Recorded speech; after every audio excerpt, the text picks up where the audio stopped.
Hi students, example 1.20. The following table represents the number of shares of two companies A and B during the month of January and February, and it also gives the amount in rupees invested by Ravi during those 2 months for the purchase of share of two companies. Find the price per share A and B purchased during both the months கொடுத்துக்கிறாங்க. So இந்த given கொஷனுக்கு table காலம் அவங்களே கொடுத்தாச்சு. சம்மோட meaning பார்த்தீங்கன்னா so ரெண்டு கம்பெனிக்கு share of company, அது company பார்த்தீங்கன்னா ஏ அண்ட் பின்னு கொடுத்துக்கிறாங்க. ரவின்றவர் என்ன பண்ணுறாரு, ஜனவரி மந்தில் வந்து இந்த ரெண்டு ஷேர் கம்பெனியில் வந்து 10 ஷேரும் பின்ற கம்பெனியில் 5 ஷேரும் அமௌண்ட் எவ்வளோ இன்வெஸ்ட் பண்ணுறாருன்னா 125 rupees அமௌண்ட் இன்வெஸ்ட் பண்ணுறாரு. பிப்ரவரி மந்தில் பார்த்தீங்கன்னா ஏன்ற கம்பெனியில் வந்து 9 ஷேரும் பின்ற கம்பெனியில் 12 ஷேரும் அமௌண்ட் எவ்வளோ இன்வெஸ்ட் பண்ணுறாருன்னா 150 இன்வெஸ்ட் பண்ணிக்கிறாரு. அவங்க என்ன கொஸ்டின் கேட்குறாங்கன்னா ப்ரைஸ் கேட்குறாங்க. So find the price per share A and B purchased during the both the months கேட்குறாங்க. இப்போ என்ன செய்யலாம், let the price of the one of the share AB, இது எக்ஸ்ன்னு எடுத்துக்கலாம். Let the price of the one of share BB என்ன பண்ணலாம், ஒய்ன்னு எடுத்துக்கலாம். ஸோ இதில் நம்ம எக்ஸ் அண்ட் ஒய்ட வேல்யூ கண்டுபிடிச்சிட்டோம், சம்மோட ஆன்சர் முடிஞ்சிடு.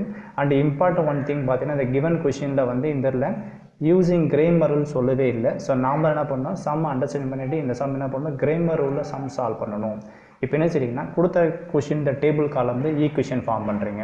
இப்போ என்ன பண்ணால் இதை இந்த ஏ என்ற ஷேர் நம்ம எக்ஸ்ன்னு எடுத்துக்கிறோம், பி என்ற ஷேர் ஒய்ன்னு அசியூம் பண்ணிக்கிறோம். அப்போ தேஃபே என்ன பண்ணலாம், இதை ஈக்குவேஷன் ஃபார்ம் பண்ணுறதுக்கு ரெடி போடலாம். இதை 10x ப்ளஸ் இதை 5yன்னு எடுத்துக்கலாம். So 10x plus 5y is equal to 125 எடுத்துக்கிறீங்க. அண்டு செகண்ட் ஈக்குவேஷன் இதில் இருந்து ஃபார்ம் பண்ணுறீங்க, ஏன்றது நம்ம எக்ஸ்ன்னு எடுத்துக்கிறோம். ஸோ அப்போ இது என்ன ஆகும்னா இது 9xன்னு வரும், இது ப்ளஸ் 12yன்னு வந்துடும், ஈக்குவல் டு இது 115 வந்துடும். இந்த 2 ஈக்குவேஷன் தான் நம்மகிட்ட இருக்குது. By using Cramer rule apply பண்ணுறீங்க. ஸோ கிரேமர் ரூல் அப்ளை பண்ண நமக்கு தெரியும். ஸோ ஃபஸ்ட்டு டெல்டான்னு எடுத்துங்க. இந்த டெல்டா டேர்மில் என்ன பண்ணுறீங்கன்னா ஃபஸ்ட்டு எக்ஸ் அண்டு ஒய்யோட கோஷன் மட்டும் எடுத்துக்கிறதுங்க. ஸோ இதில் எக்ஸோட கோஷன் 10, ஒய்யோட கோஷன் வந்து 5 வரும். இந்த ஈக்குவேஷனில் எக்ஸோட கோஷன் 9, இந்த ஈக்குவேஷனில் ஒய்யோட கோஷன் 12 வந்துடுது. ஸோ இப்போ என்ன பண்ணுறீங்கன்னா இது டிடர்மெண்ட் கண்டுபிடிக்கிறீங்க. ஸோ டிடர்மெண்ட் அப்ளை பண்ணுறப்போ ஃபஸ்ட்டு இந்த லீடிங் எலமெண்ட் அப்ளை பண்ணுறீங்க. ஸோ 10 × 12, ஸோ 10 ஒரு 12 நம்ம அப்ளை பண்ணுறப்போ என்ன கிடைக்கும், டீச்சர் 120 வந்துடும். டிடர்மெண்ட் அப்ளை பண்ணுற மிடில் எப்பவுமே மைனஸ் ஃபிக்ஸடு, அண்ட் 9 5 45 வரும். இது ரெண்டுத்தையும் மைனஸ் பண்ணுறீங்க. ஸோ மைனஸ் பண்ணுறப்போ டெல்டா ஆன்சர் என்ன கிடைக்கும் பார்த்தீங்கன்னா 120லேருந்து 45 மைனஸ் பண்ணுறப்போ என்ன கிடைக்கும் 75 வரும். எப்போவுமே கிரேமர்ஸ் உள்ள சம் சால்வ் பண்ணுறப்போ டெல்டா ஆன்சர் கண்டிப்பாக நமக்கு 0 வரக்கூடாது. 0 வந்துன்னா நம்ம இதுக்கு மேலே டெல்டா எக்ஸ் டெல்டாவே ப்ரொசீட் பண்ண அவசியமே கிடையாது. ஸோ அந்த மாதிரி சம் நம்ம டெக்ஸ்ட் புக்கில் கிடையாது. பட் இருந்தாலும் டெல்டா ஆன்சர் எப்போவுமே நம்ம என்ன கூட 0 வரா மாதிரி பார்த்துங்க. இப்போ இந்த டெல்டா இஸ் ஈக்குவல் டு 75 கிடச்சிது, it is not equal to 0. So delta equal to 75, it is not equal to 0. So இது 0 ஆகலை. அடுத்த என்ன டெல்டா எக்ஸ் கண்டுபிடிக்கிறீங்க. ஸோ டெல்டா எக்ஸ் கண்டுபிடிக்கும்போது என்ன செய்றீங்கன்னா இந்த கொடுத்த ஈக்குவேஷன், இந்த ஈக்குவேஷனில் ஈக்குவல் டு எனக்கு ரைட் ஹேண்ட் சைடில் 125 150 தான். அப்போ டெல்டா எக்ஸ் கண்டுபிடிக்கணும்னா இந்த காலம் 1 எலமெண்ட்டு விட்டுருங்க. இந்த 10 9க்கு ரீப்ளேஸாக ஈக்குவல் டு வெளியே நினைக்குது 125 150. ஸோ இதில் என்ட்ரி பண்ணிடலாம். இது 125, இங்கே 150 இங்கே என்ட்ரி பண்ணிடலாம். அண்டு காலம்ட்டு அப்படியே என்ட்ரி பண்ணிங்கன்னா இங்கே 5 and 12 வரும். இது அப்படியே நம்ம இதில் மல்டிப்ளை பண்ணுறீங்க. ஸோ டிடர்மெண்ட் கண்டுபிடிக்கிறீங்க. First leading element. ஸோ 125 இது 12, இது ரெண்டுத்தையும் மல்டிப்ளை பண்ணுறீங்க. ஸோ 125 × 12 இது ரெண்டுத்தையும் மல்டிப்ளை பண்ணலாம். ஸோ மல்டிப்ளை பண்ணுற பார்த்தீங்கன்னா 5 2s are 10, அடுத்த 2 2s are 4, ரிமைனிங் 1 ஆட் பண்ணுற 5 வந்துடும். And 1 2s are 2. அடுத்தது இது 1ஆல் மல்டிப்ளை பண்ணுறப்போ இது 5, இது 2, இது 1 வந்துடும். ஸோ இதை ஆட் பண்ணுறப்போ 0, இது 10 அண்டு 5, அடுத்தது பார்த்தீங்கன்னா இது 1 வந்துடும். ஸோ 1500 வருது. So 125 × 12 is 1500. மிடில் எப்போவுமே மைனஸ் ஃபிக்ஸடு. அண்டு 150 × 5, ஸோ இது ரெண்டுத்தையும் மல்டிப்ளை பண்ணுறதுக்கு 15 × 5, இது ரெண்டுத்தையும் மல்டிப்ளை பண்ணுறது நினைக்கும் 75 வரும். ஸோ 15 × 5 75, பக்கத்தில் ஒரு 0 இருக்குதா, அப்போ ஒரு 0 ஆட் பண்ணிட்டு 715 வந்துடும். ஸோ 1500லேருந்து 750 மைனஸ் பண்ணுறீங்க. ஸோ மைனஸ் பண்ணிட்டு 715 வரும்.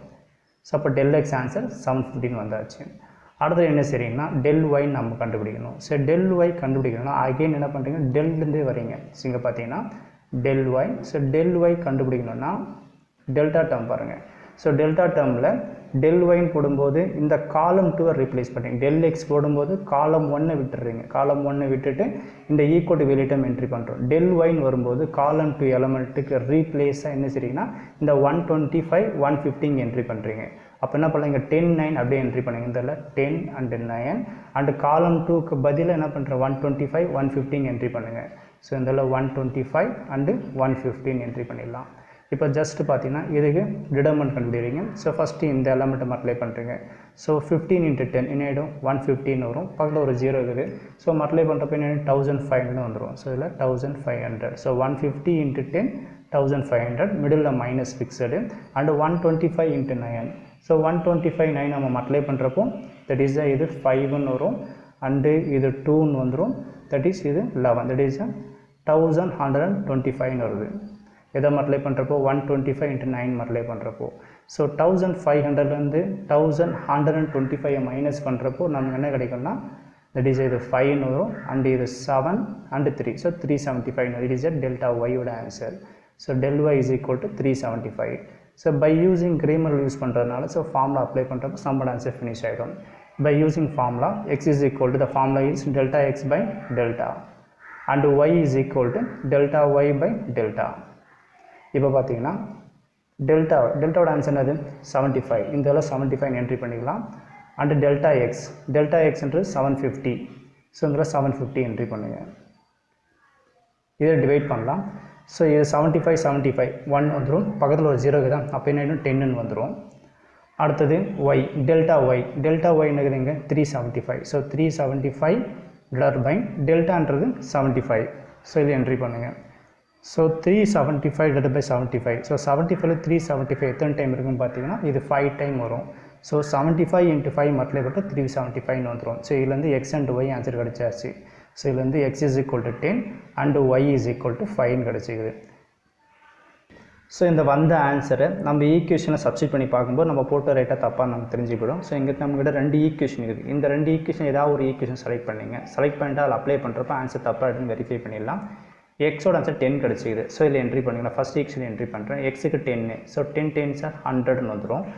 அண்டு ஒயோட ஆன்சர் 5. ஸோ இங்கே அப்ளை பண்ணுறப்போ 25. ஸோ இந்த 100 + 25 எவ்வளோ ஆச்சு 125. இங்கே பாருங்க கரெக்டாக மேட்ச் ஆகிடுச்சு. ஸோ நீங்கள் இதில் என்ட்ரி பண்ணாலும் ஒரே மாதிரி தான் வரும். ஸோ அப்போ நம்ம கண்டுபிடிச்ச ஆன்சர் ரைட்டுன்னு அர்த்தம். ஸோ இதுதான் அந்த சம்மோட ஆன்சர். Thank you students.